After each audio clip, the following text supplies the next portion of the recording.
Ano itong nakuha ni ka-treasure hunter? Napakagandang klase na bato. Maaaring ito ay isa sa rare gemstone. Posibleng ito ay malaki ang halaga. Kaya pag-uusapan natin itong kanyang nahukay na napakagandang makislap na bato. Kaya tutukan po ninyo. Mauna na siya. Oh, Oo, nakarecord ito na siya. ano. Oh, nakarecord na siya. Kuha na. Unsa nga lang niya sa kuan? Sa To. site. Wala, tuyo ka. Gemstone. Oh, kana. Oh, kana. Gemstone, ubal. Talaga. Gemstone. Gemstone opal.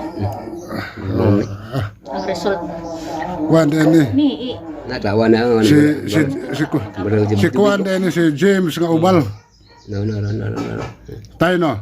Lang, mahal ka yun. Hindi, ang ngalan niya ba? Si James ug si Ubal. opal unggoy na eh. Oh, Gemstone. Jamson. Mahal ka yun. Yan sa kahanan.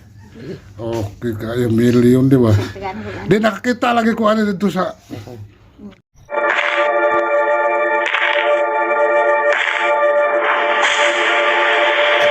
Welcome treasure hunters all over the Philippines. Welcome to my channel. Naniniwala ba kayo sa kasabihang ang naghahanap ay makakatagpo?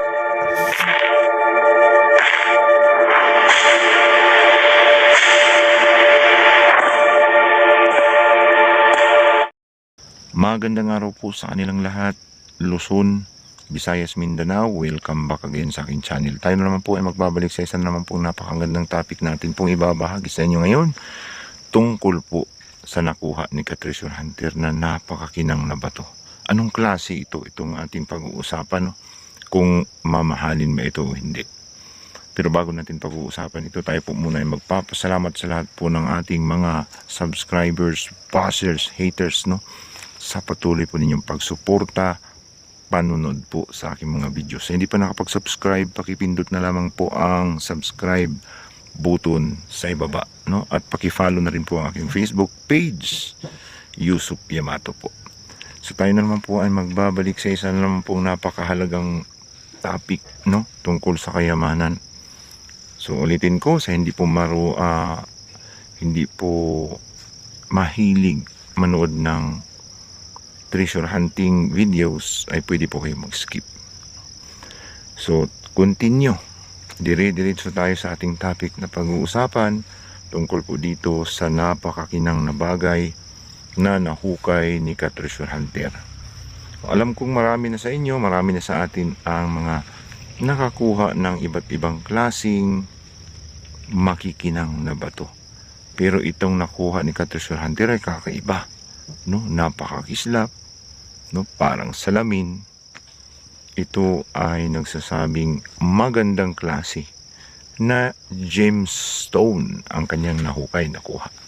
Kaya masasabi nating maaaring ito ay kabilang sa precious stone, no? Anong mga kategorya, no? Para pumasok ito sa pagiging precious stone ang kanyang nahukay na batong napakakinang. So itong batong kanyang nakuha ay hindi ordinaryo kapag ating titingnan, no? Bukod sa hindi ito ordinaryo, no, ay malaki siya. So kapag ito ay tumama sa precious stone, tiyak na ito ay milyon ang halaga. Hindi lang sa piso, maaring dollars pa. So ang mga bato ay halos magkapari-parihas nga ang kulay, no? May blue, mayroong blue diamond, blue agate, no? Blue quartz, maraming uri ng bato, thousands, no? At halos magkapari-parihas ang mga kulay. Ang tanging basihan lamang, no, sa pagdetermine ng mga batong mamahalin ay sa kanyang tigas no? Texture at sa origin, no? Origin kung saan ito nakuha, no?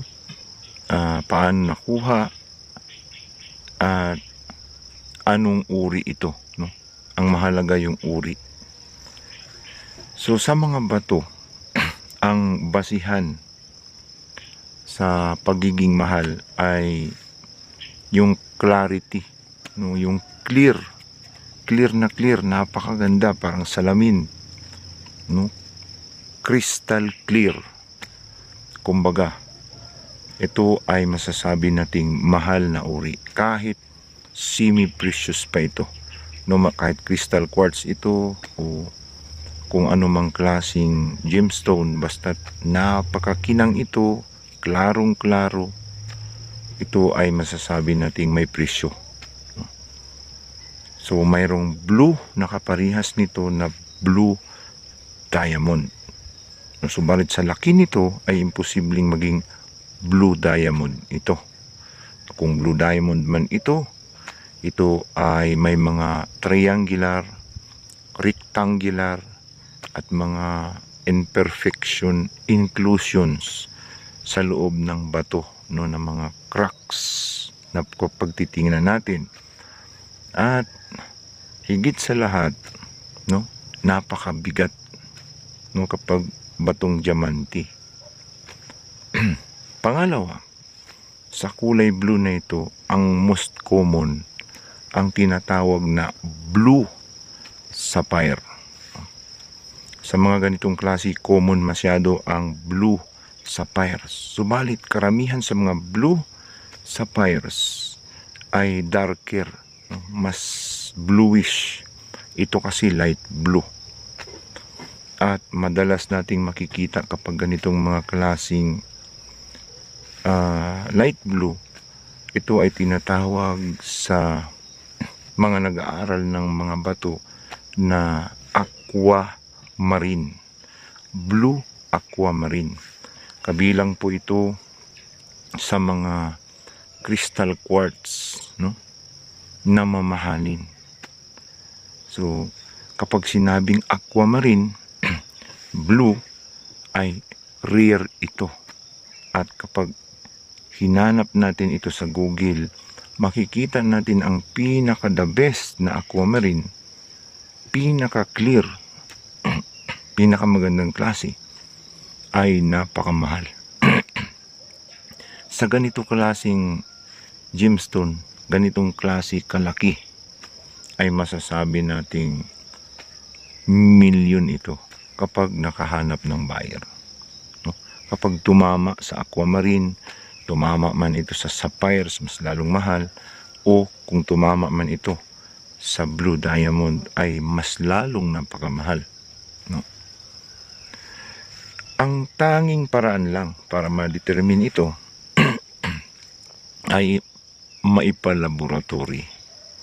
Kumuha ng maliit, kung napakatigas ito, ay kahit makatipak lang ng napakaliit lang upang maipalaboratory ito at makikita kung ano ang composition, inclusions, no, elemento, mineralis na nakapaloob sa kristal, ay doon natin makikita na ito ba ay precious stone o hindi precious stone. Kapag ito ay carbon content, no, mga beryllium, no, mga mahalagang elemento, mineralis ang nakapaloob sa kristal, ay masasabi natin ito nga ay limpak-limpak ang halaga ng ang presyo nito.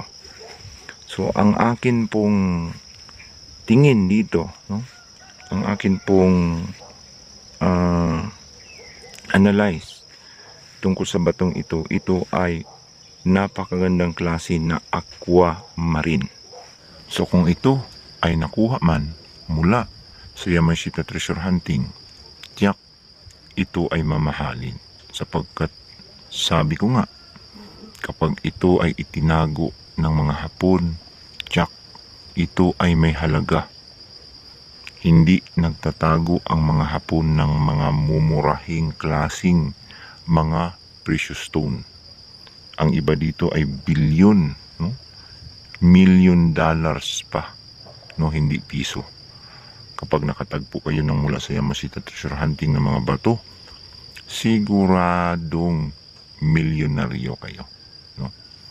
At kapag ito naman ay nakuha mula po sa online, no? Ibinibenta sa online na mga laboratory grown na pang display na halos kaparehas ito ng natural, ito ay masasabi nating mura lamang. Mabibili lamang ito ng libo. Mayroong mga 10,000, 5,000 pesos na mga ganitong klasing laboratory grown na mga kristal, no? Nakaparehas sa mga mamahaling klase.